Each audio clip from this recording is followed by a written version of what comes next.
ზეგული მისი ცხოვათა უდღვი გამგონეა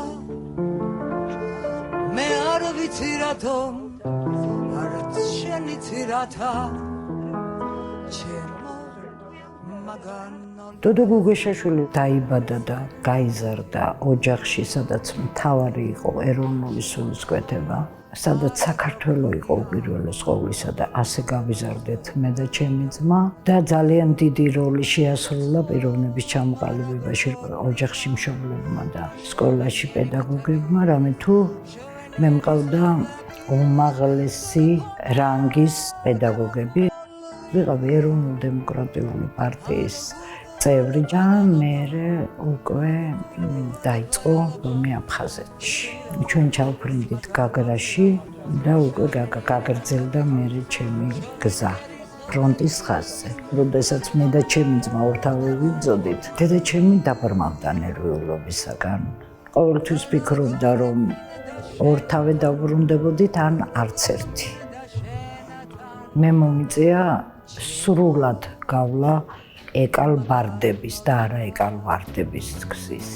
ეს იყო ჩემი პირადი ხვედრი. მე ვერაფერს ვერ შევცვლიდი, გავიარე ის, რაც უნდა გამევლო. არ მივეკუთვნები იმ კატეგორიას, რომ განვსაჯო, სად ვიყავი მართალი, სად ვიყავი მტყუანი, იმიტომ რომ როცა რამეს ვაკეთებდი, სრულიად გულწრფელი ვიყავი მაშინ. ყველაზე დიდი ტკივილი არის ჩემი ვაჟი. თუ რაიმე ძალიან მთრგუნავს ფიქრებში, ეს არის ის, რომ ისე მოხდა, ისე წარიმართა ჩემი ცხოვრება, ომი, ციხე, დაჭრები, მკურნალობები და ასე შემდეგ, რომ ჩემ შვილთან ნაკლებ დროს ვატარებდი. ჩემი ცხოვრების არსი და აზრი, სამშობლო და ჩემი შვილი და ჩემი შვილი და სამშობლო ჩემგან მეტ ყურადღებას იმსახურებდა ჩემი შვილი. მე ვთვლი, რომ ქალი ყველგან ქალი უნდა იყოს. ნებისმიერ სიტუაციაში, სანგარში, წინახაზე თუ ყველგან არასოდეს არ ვივიწყებდი, რომ ქალი ვარ და არ მავიწყებდნენ ბიჭები, რომ ქალი ვარ. ჩემი თანამებრძოლები, ბიჭები, ქართველი კაცები, მეომრები, უმაღლეს ხარისხში აყავდათ მათ თავიანთი მზრუნველობა ჩემს მიმართ და თავიანთი პატივისცემა. იყო ხოლმე შემთხვევები, როდესაც ფოთლებით აავსებდნენ ტყუის ცინკს და მომართმევდნენ, როგორც ყვავილს ისე. მახსოვს ერთი მომენტი, ვართ გამოსულები ახალი რაიონიდან, ეს იყო გომისთვის ბრძოლების მერე.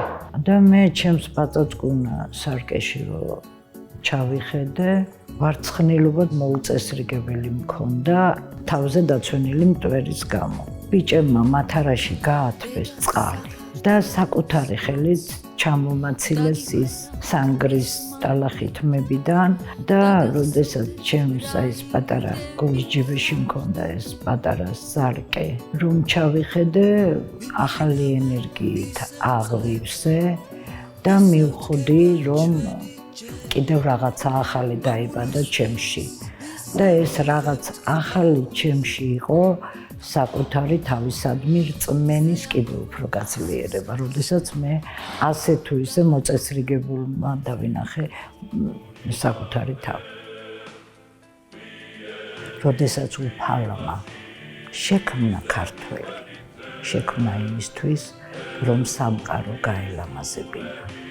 და როცა შექმნა ქართველი კაცი, შექმნა იმისთვის, რომ სამყაროში ყოფილიყო ქართველი კაცი მაგალითი და ეტალონი.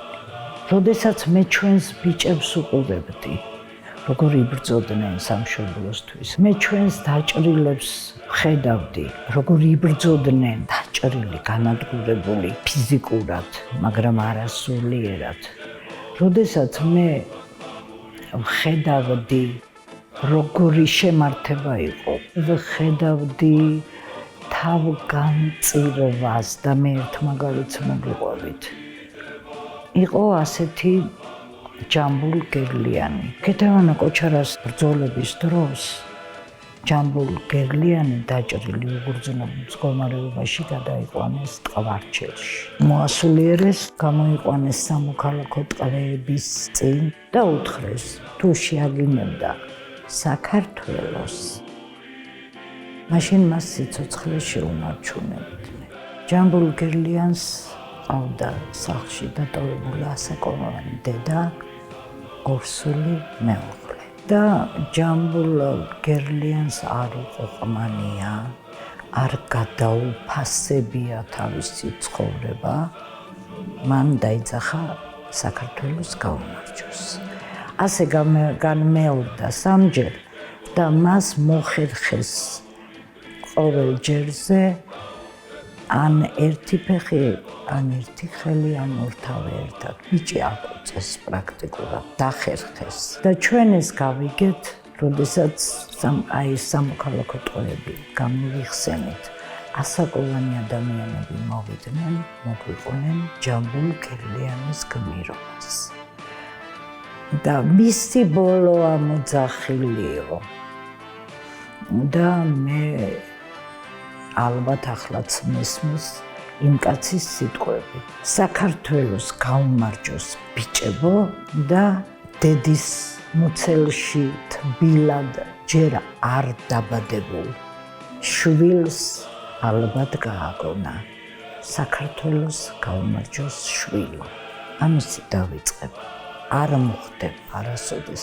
ამისი დავიწყება არ ხდება. ეს მარტო შეუძლია საქართველოში ქართველს, რომელსაც თავისი სულით, ტკივილით და გულით უყვარს საქართველო. ეს მარტო ჩვენს შეუძლია.